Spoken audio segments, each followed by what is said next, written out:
Alright guys, part 2 of the build breakdown. I'm going to go over all of the supporting mods for the engine and stuff like that. All the stuff that keeps it running, keeps it safe. I will probably wait, and for part 3 I'll do the rest of the drivetrain, just because I'll probably try and get it on a hoist so I can actually point out the stuff I'm kind of talking about. But for now, we'll kick this off with the ECU. So I run the Link Extreme. Years ago when I got the V8, I simply asked Link what would be the best ECU to run for an NA V8 build, and that's what they recommended. They reckon I didn't need the top of the line with all the crazy amount of outputs and stuff like that. So this one obviously does most things, and it's still excessive.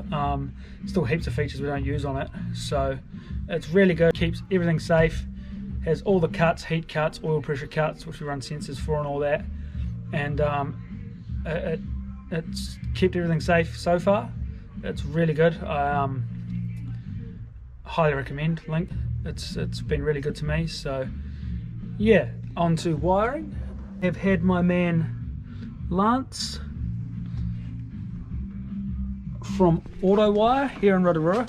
He wired my Lorel for me years ago, and it's actually all the looms and everything in this are the exact same, and I just took it all out of the Lorel, and so that's headlights, tail lights, all the switch panels in the middle, all of that's the same, as well as the windows, all that stuff.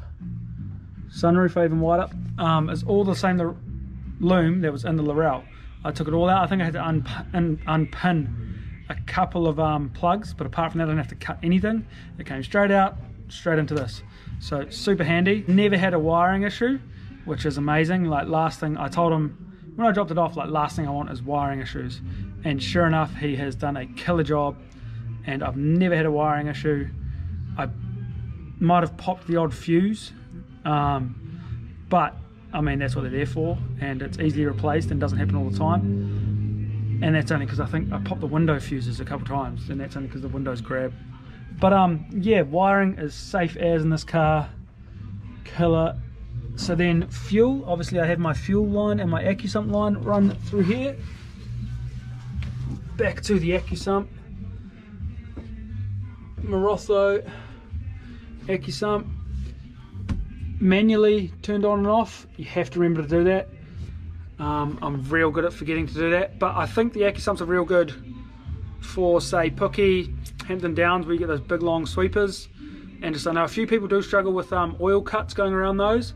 I've never had a problem with it, and checking logs and stuff it doesn't seem to, and either that's the engine or that's that helping. So better to run it, and yeah, it's certainly a safety feature I'd recommend on any sort of high performance, high cost motor. Just a bit of safety, and yeah, bit of peace of mind, which is good. We run the dry cell battery there, and then onto the water lines. Like I said, dash 20 runs through the car, and we run the Davies Craig water pump there, which is, again, it's a manual switch to turn it on and off. I do that because I like to leave it running while the car engine's off. I used to have a big problem with the car overheating at idle, and so what would happen is if you shut the car off with just the pump on the motor, while the car was off, it would get even hotter, and because nothing's circulating, so it would heat soak. Go to turn the car back on, it's even hotter. Whereas now, like I say, I can leave the pump running, shut the engine off, so it's actually cooling down while the engine's off, and it actually cools down pretty fast when the engine's off. So real good for when you're going to be waiting in line, or say in between runs, you come back in, you can cool it down real fast. So that's a huge bonus. I did used to have my power steering mounted back here as well, but if we check my logbook from Taupo, one of the things mentioned is move power steering pump to boot. So basically they didn't like it being in the car because it's considered a hot fluid. So yeah, it was either supposed to not be in the passenger compartment, or if it is, it has to have a box and a vent and stuff like that.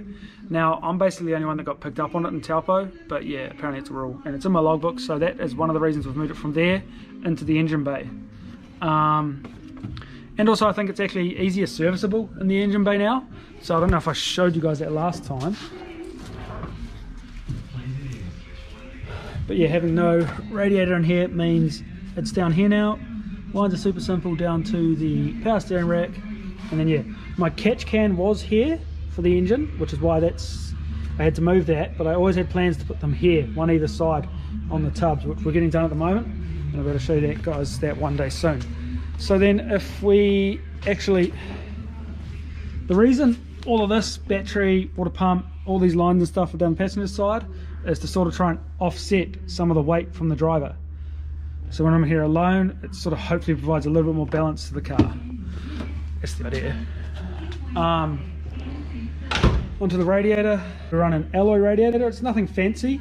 It's just an off-the-shelf radiator. We've obviously had it modified for the dash 20 fittings, and we've had the neck modified to be on a 45, so it's up nice and high.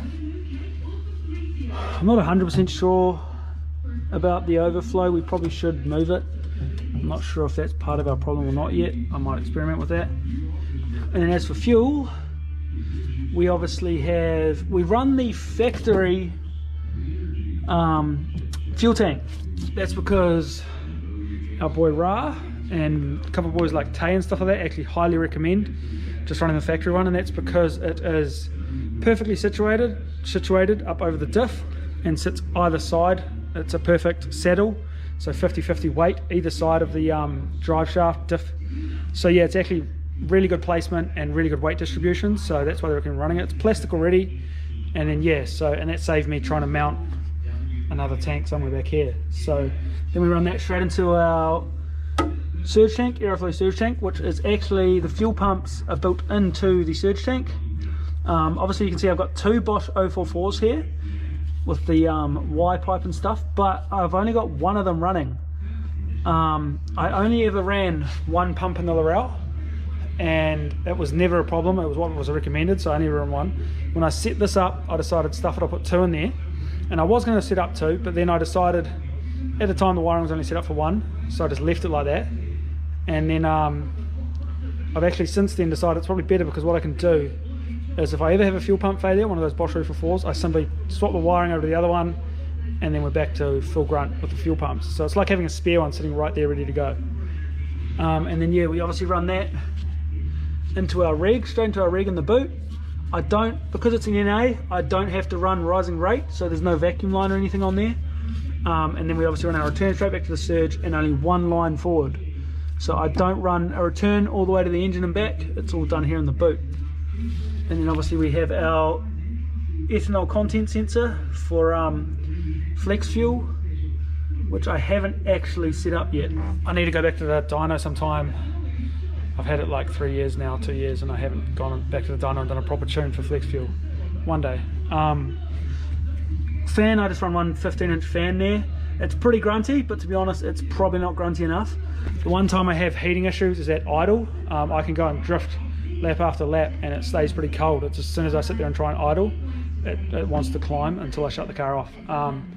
So that's probably something I should look into one day, but like I say, we've sort of compensated and we're able to cool it down if we just shut the car off. So it's pretty good. So some pros and cons of having the rear mount radiator set up. The big one is moving the weight from the front to the back. Putting it right over the rear axle so that it just helps with gaining more traction in the rear.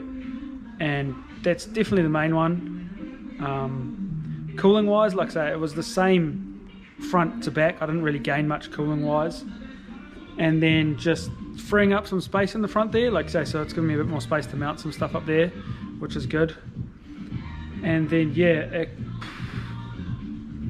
probably one of the cons is the way, obviously all the hot air that's coming off here right now is sort of blowing straight at my fuel system, so that's not ideal, but for now it's just how we run it, and I haven't really had an issue for now, so that's all right. This setup now, like it is, works way better than it did in the Laurel.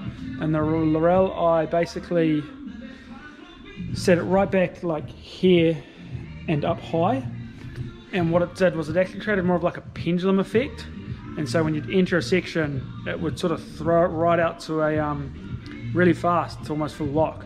So yeah, I noticed that a few times, whereas in this it's just real settled where it is, so it's real good. And now, in case you wondered, I get Lynn at CDM in Tauranga to tune this car. I've been using him since day one of ever needing tuning and stuff like that done, and he has always steered me right.